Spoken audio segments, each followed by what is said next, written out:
we're gonna talk about our gun or something? Yeah. Nope. No. Good Lord. Got too much attention deficit for this job. Your agent needs to find you a better gig. All right. Good enough. So what are we looking at? I'm present. What are we looking at? A foot? Okay. Yeah, we got a bunch of night fighting ARs. So we all set these up probably for the same task, which is like exclusively shooting at night. So they're all red dot only guns. Other, magnifier is always an option.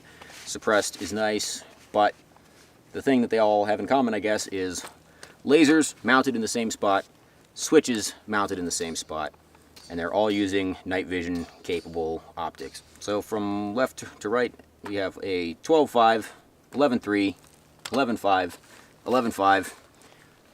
That just happens to be a really great length for putting a can on, still being maneuverable with a laser, not too heavy. If you go much shorter than that, you're going to end up with issues trying to get all your stuff on the rail.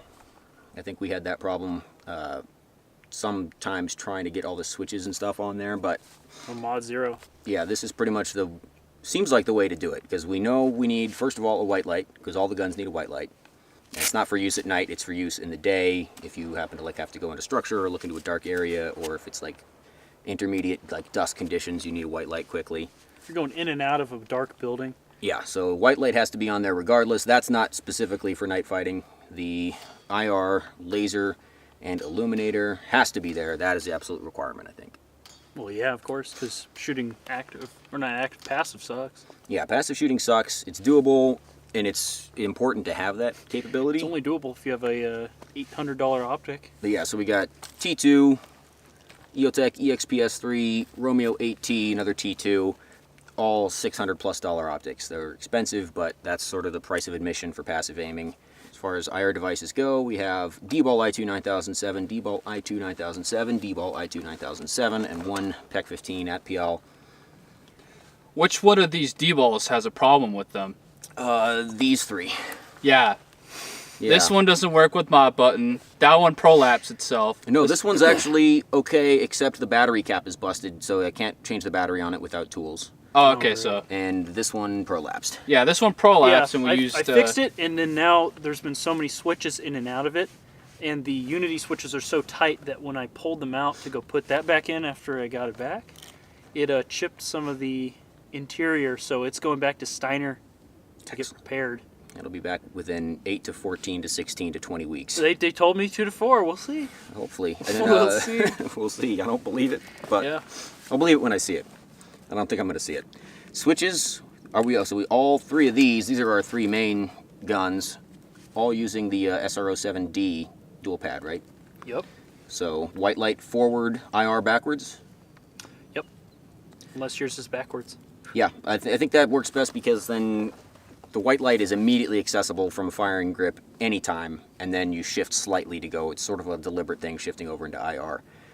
I guess the potential for white light negligent discharge is there, because there's really nothing protecting the switch. Right. Well, So, the main thing is just don't put your thumb on it. yeah, you don't have to be shooting with your thumb over bore all the time. I'll grip it right in between the switches, or I'll grip it to the left. Yeah, I think my thumb usually ends up going along the side anyway, so I don't know. The Doesn't mod matter. button would have been really good for this, because it's a little harder to accidentally press the button by mistake. But unfortunately, they don't work with Steiner products, or Steiner products don't work with them. Yeah, I think I had a pair of mod buttons on there. I did too. It was okay. It just We wasn't all tried really them. ultimate. This one is still using a pair of mod buttons, because the mod button, you need the beefy Unity plug for a goat-seed out surplus pack. Surplus, not surplus. Someone blew out the pack, bro.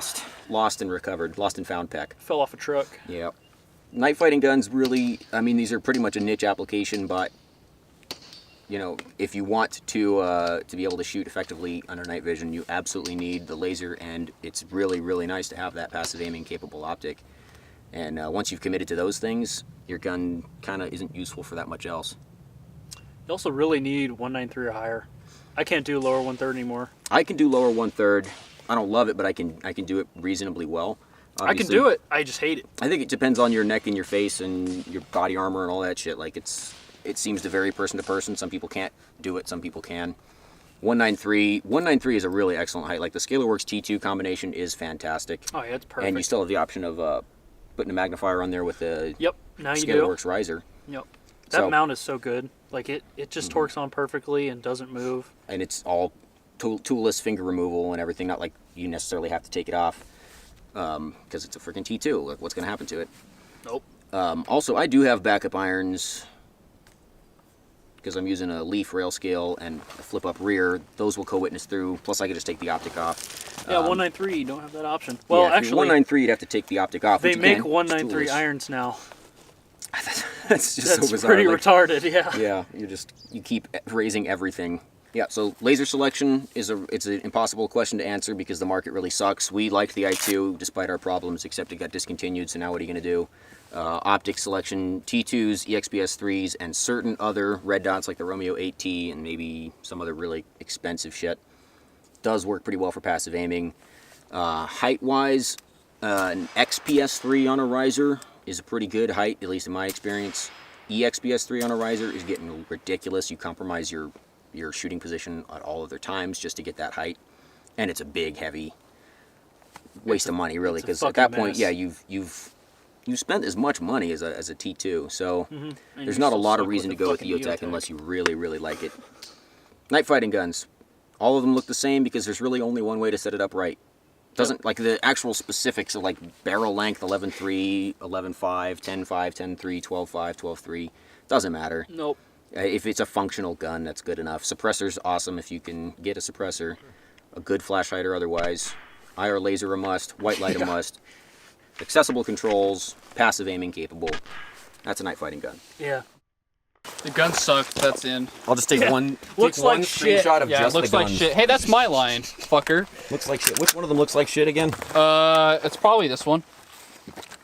No, that one these are looks just like some, shit. These are just some nice guns, man. That one looks like shit. This one would. I hate it. That would look epic to have the can. Whoa! I hate it. Hey! It sucks.